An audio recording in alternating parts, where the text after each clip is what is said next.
Hello, everyone. Welcome to this edition of Beyond the Box, and I am your guest host tonight. My name is Diana, and we have a little treat for you tonight. Bonnie Meyer was in a studio the other day, and she was helping to do a mic check for our Friday show with Kevin Ricard, and he's going to be talking about Planet X. Well, she turned the tables on me and did the interviewing, and the subject was, what is a Lightworker? I hope you enjoy it.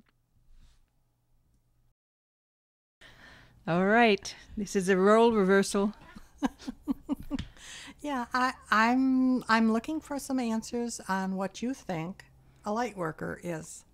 I'm trying to broaden what it means. I think there are people that have agreed beforehand to bring light to the planet, but you know how you do it, that's each individual's quest or journey or something like that. Right. So you think that light workers made an agreement to come here before they were born, and they are on a quest, more or less, to shall we say, complete whatever they agreed to. Finish a mission, complete a mission. And you know, I'm reading in a book, it's called Beyond the Ashes, and it's about people who believe that they've died in the Holocaust and they've come back, and reincarnation is a big thing. And they talk about how different, many lifetimes a person could have the same things going mission. Yes. So the mission could span many lifetimes. And I thought, I have never seen that in a book, and I think they're onto something. Well, I think that technically we can't accomplish everything that we've agreed to in a mission because of the planet's negativity. And so it may take us many lifetimes to complete what we agreed to do. And this agreement that you're talking about, who was this made with? Could it also be made with the negative side of the force as well as the positive? I think there are people that do. I mean, just think of Hitler. I mean, he had to have made some pact with some dark side to get all that power. Either before or after he came here? Right. And yeah, people can maybe sell their soul to the devil for power, for control, for money, for prestige, whatever. And I think it happens. Well, I think it happens more often than we think. Mm-hmm. And I don't think it has to be such a great thing that we're after. It may be little things that we consent to, such as having a perfect life. You know, we have a husband, we have a family, and everything just goes smoothly through the whole thing. Maybe this is what we're asking for, but I don't think that we are going to necessarily get that. Right. I think sometimes we've made an agreement to come here maybe and not have all the things that money can buy. Mm-hmm. Maybe we've decided this time to be alone because we know that would distract us from our job. Yeah. So I hear a lot of people say, I'm a light worker, and I don't think they actually know what it is. I think it's a commitment to do good for the planet and people. And usually, in my opinion, a light worker is not a single person. It's like a whole. You're part of a larger, much larger group. Right. I think it's all of us working separately, but together for the same goal, mm-hmm. that is going to help us to finish our mission. Because I think they all intertwine. I think they all interact. And the strength is in numbers. And I believe that when we do get together and we do follow what we committed to do, that we will be just surprised at the strength of this whole thing. Mm-hmm. And I think a lot of light workers' job is to bring spirituality into the planet. Yes. And I remember a long time ago, I was young. Please get me out of here. I don't like this place. But then I read a book, E.T. 101, and it was like many people were praying that same prayer. And it said in there, it says, the object is not to get the light off of this planet, it's to bring the light to this planet. In other words, you agreed to come here, bring the light, complete your mission. Right. And yes, there are sometimes accidents happen and we don't get to complete it, but I don't think that's necessarily held against us. Mm-hmm. I think we are given another opportunity to come back either on this planet or another planet and finish what we started to do. And I think that the work on this planet will only be completed when Jesus comes back. I really believe that will end our mission here, but our mission will always go on. People will stay here on this planet with Jesus to work with him and be his soldiers, so to speak, to keep the spirituality and the love and compassion on this planet that it was meant to be. Mm-hmm. So, and okay, speaking of Jesus' return, to me, a lot of the signs, the prophecies are coming to fruition so quickly. My thought is, and I talked to a young man just the other day, he thinks it could be any day now, and he is probably in his early 20s. I think all the signs, maybe they're not 100%, Mm-hmm. but I think all the signs are here if we look very closely. And I think these signs could happen in an instant. Who knows what one big storm might do? Mm-hmm. Now they're talking about more oil wells leaking in the Gulf that are not with BP, not the BP one that has been leaking all the time, but there's more out there leaking. And this is happening all over the world. Well, I saw the pictures on the news, and the oil leaks didn't look brown to me. They looked more red. Mm-hmm. And that, of course, is one of the signs. And the storms and the earthquakes and the volcanoes and everything, those are all signs. Right. And I think they can only increase. And I think we should be very well aware of what's happening, because when this comes, it's going to come very fast. And it does say, be aware, because he will come like a thief in the night. Mm-hmm. And I think it'll happen that way.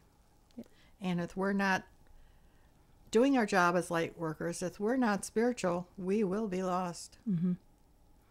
Just that quickly. That quickly. Yes. And I'm not a religious person. I don't really belong to any church affiliate, but I believe in God and Jesus, and I can see things happening that are, to me, signs that the end is coming near. And there's another thing. We're going to have a guest speaker at the end of the week, but Planet X, it's mentioned in the Bible, in my opinion, as wormwood. That could be affecting our weather, could be affecting the sun, could be affecting our whole solar system. Our whole solar system, and maybe other ones too, because it probably comes close to some other ones. It doesn't have to be right close, almost touching us. It can be a million miles away, and it's still going to affect us. The effects of it, yeah. Yeah, and certainly something is wrong with the weather that we're having. It's not, oh, excuse me. How? But my headphones are falling off.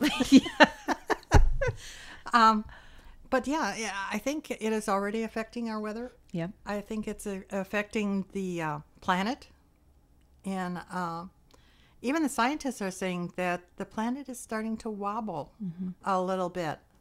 And the poles are starting to shift. Well, hello. Something is affecting, Something yes. is affecting it more than it was before. Every once in a while, if you're really paying attention, you can see that the sun rises and sets north or south of normal. And for me, it's usually when I look out and something really is off, it's usually to the north, like it's rising like northeast. Our house is 32 feet long. Okay. And sometimes the sun raises in the northern part of the house, which it should be at this time of the year. Mm-hmm. But I woke up this morning and I'm at the other end of the house. That's 30 feet away, and the sun is shining right in my eyes as it comes up. That's 30 feet difference. So that's quite a bit if you look at how everything is shifting. Yes. But sometimes you say that to people and they're like, oh, that's just this time of year. They know that the sun does set and rise in different places at different times of the year. But if you look at the norm. And it's shifting back and forth. Daily.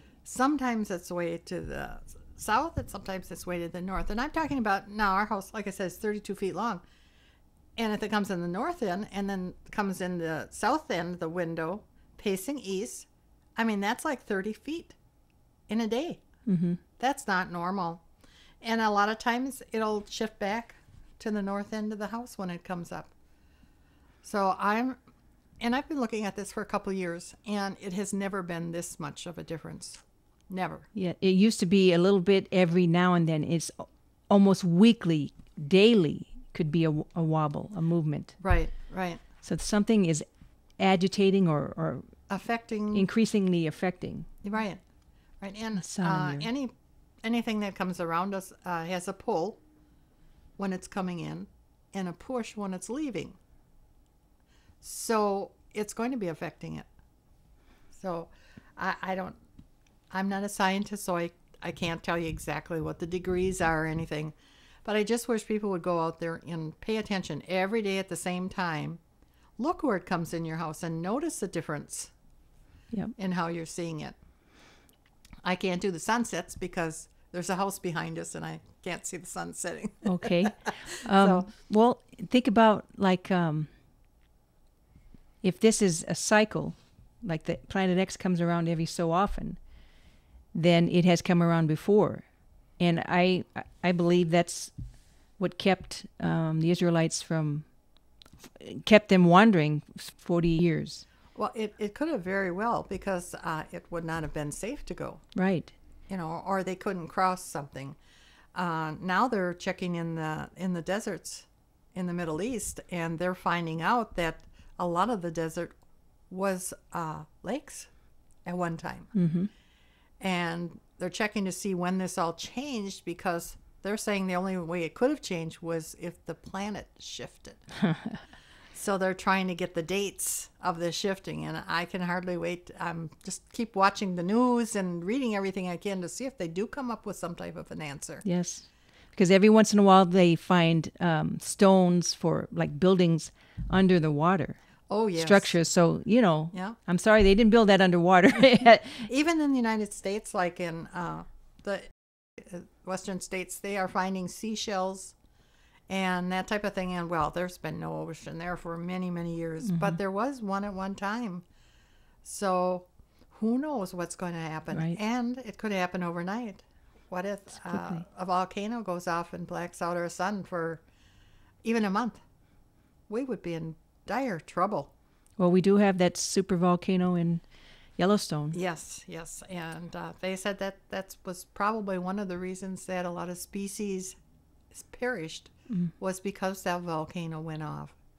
And they say if it does, it's going to drop feet of ash. All across, across the world. Yes. Not just the United States. It depends upon the way the wind is shifting, but they're saying it could affect the whole world and put us in an ice age. So with the sun blocked off, I can see that. Right. Yeah. And there wouldn't be able to go crops, and all the water would be polluted, the fresh water, and the fish would probably die in the ocean. Sounds like the end of a world that they describe in the Bible to me. Yep. Like you said, the pictures of the oil from the air look red, and some of the judgments, the seals and bowl judgments, they're talking about all the life in the sea dying. And there are the oil, polluted oil. Right. Dead zones because of like fissures and then gases coming up. That's another thing Dr. James McCanney said, that there were poisonous gases coming out too. People aren't talking much about that. No, from the bottom of the ocean floor. Right. So I think if we just would read the newspaper, go to some really good sites on the web. Mm-hmm. And I'm talking about people with PhDs, like Dr. McCanney. Yeah.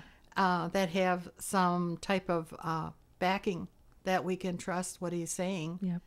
And maybe not believe everything, but at least keep an open mind. Right. And research for yourself. And by the way, his website is www.jmccanney, science.com. jmccannyscience.com. So, you know, so I think that light workers and are here to spread spirituality and to prop people up when they're down. Because there's a lot going on to bring yes, somebody a down. lot going on. And I don't think that light workers should be talking about other people behind their back. Mm-hmm. You know, it just, that's negative. Right. And how can you be spiritual if you're doing negative things? Basically, it's gossip. Right. And there's so much of that going on, you can hardly get away from it. Right, right. And the people on the road are crazy. Driving wise? Right, driving wise, yes. I mean, I try to do the speed limit. I try not to go over it. But many times I have people going by giving me the finger or yelling or whatever, and I'm thinking, who's wrong here? Yeah. How much over the speed limit would you like me to go? That's right. That's what I'm I not think. trying to follow the rules, Mm-hmm. because without rules we would be in chaos. And I think rules are fine as long as it doesn't affect our spirituality. Okay, so when we're talking about patterns of people, they're getting kind of worse.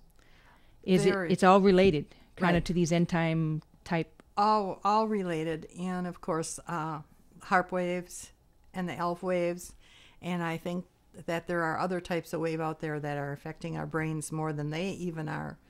And I think if we're aware of this, we can kind of try to counteract what's happening. If we are aware that we are being bombarded with things that we don't even know is happening, and if we are aware of it, we can counteract that. Okay, and like you're saying about people driving or gossiping, it's like people are not putting two and two together.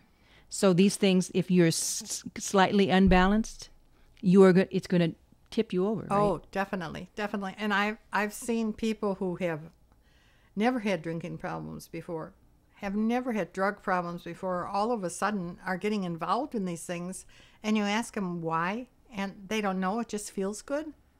Well, pardon me, are we here to feel good? If you're feeling good and your life's really very, very nice, usually you're probably not doing something right. Because if you are like a follower of Christ, your life is going to be hard.